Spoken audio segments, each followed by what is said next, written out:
and my experiences with it, particularly in cold water situations. I've used it for the last couple of winters, and last winter in particular is one of the most productive winters I've known in my fishing. I fish generally through the winter quite a difficult, largest 17-acre water in East Yorkshire, and it's a big fish water. It's got a lot of 30s, a handful of 40-pounders, and you know, it's made up of it's a big fish water for the area, and it's not as any reputation, it's not a very good reputation, I should say, as a winter water over the years. I run the water on behalf of Ulm District Anglers, and I often used to tell people it wasn't a very good winter venue, and it didn't produce consistent results. But that has changed really in the last couple of winters, and it's been specifically because of the use of the code bait. Now, you know, people might think I'm just trying to sell you the bait, but I can honestly tell you that I've been carp fishing nearly 40 years, and I've never seen a cold water reaction to a boil bait like I have with code. To give you an example, a good winter fishing most weeks on Osprey through the winter would probably be about a dozen fish from early December through to the end of March. A dozen fish would be considered quite a result. This last winter I've had upwards of 30 fish from late November through to the end of March, and a lot of them being big fish, you know, well over 30 pound. And that is specifically because of the effect that code is on. I generally have been fishing it, using it crushed, chopped and whole, but quite heavily baiting for winter. I've been baiting one specific area, which is nothing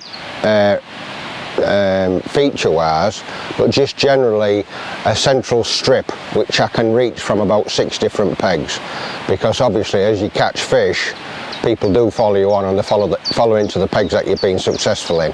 So I deliberately used to bait the central area of the lake, mainly so that when I got there and the spot that I'd caught the previous week had been taken, I could still fish similar areas from the opposite bank. So that's something to remember really for your winter fishing if it's on a popular water.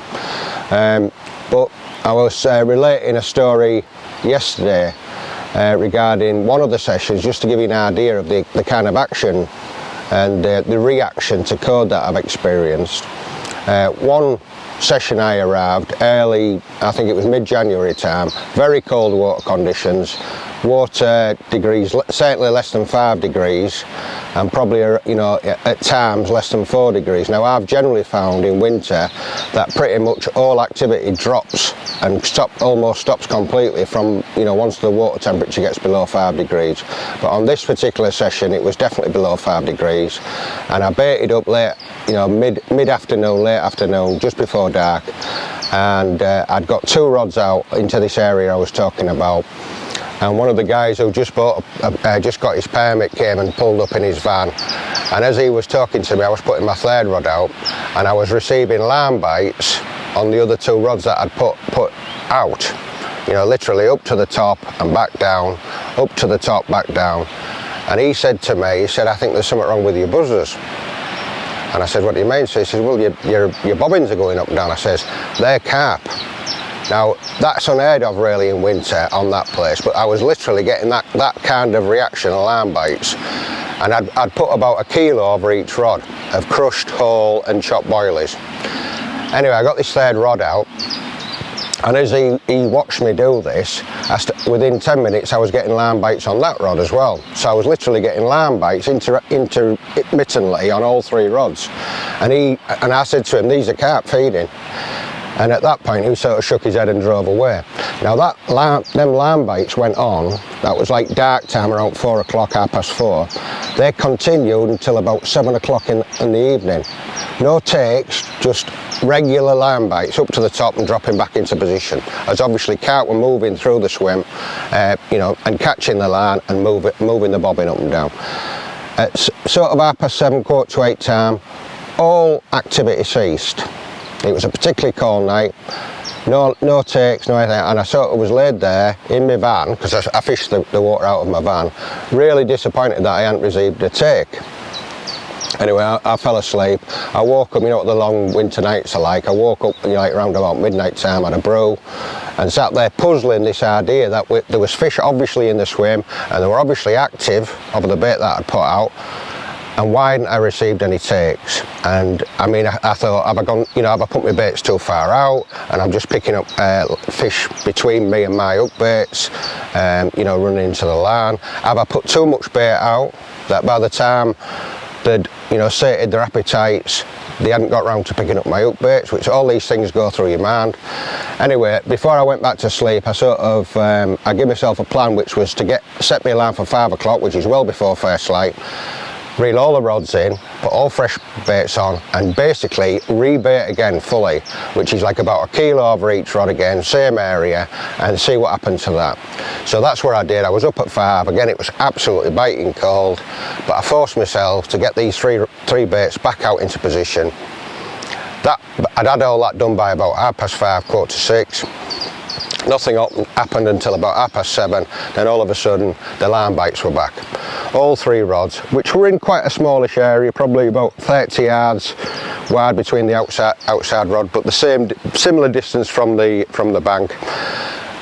And basically the line bites continued intermittently, up and down, and again no takes until about 8:30, when all of a sudden one of the line bites continued, and it was a fish. Between 8:30 and 10:45 in the morning, I had 5 carp on the bank, and this is in water temperatures, again I emphasise, less than 5 degrees. All of the fish were over 20 pound. The biggest was a 32 pound common. At one point I had 2 fish on at once, and I used 2 nets, one either side, and I actually had 1 in each net in East Yorkshire, in the depths of winter.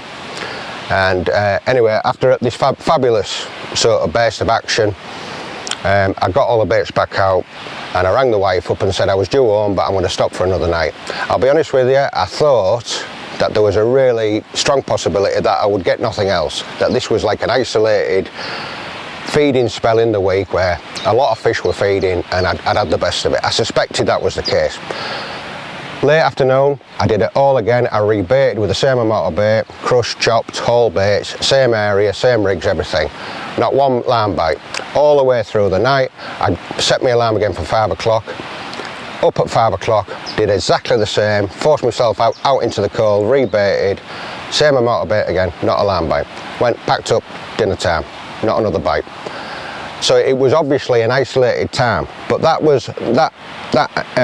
session, which was, I say, mid-January, had come after 2 or 3 months of of consistent baiting every week, 2 or 3 times a week on sessions, but also it came at a point where they were obviously used to finding my bait in that area, and the reaction, even in really, really cold water, to code is absolutely incredible, and it's something I've never seen before, and you can bet your life I'll be back on the code this coming winter.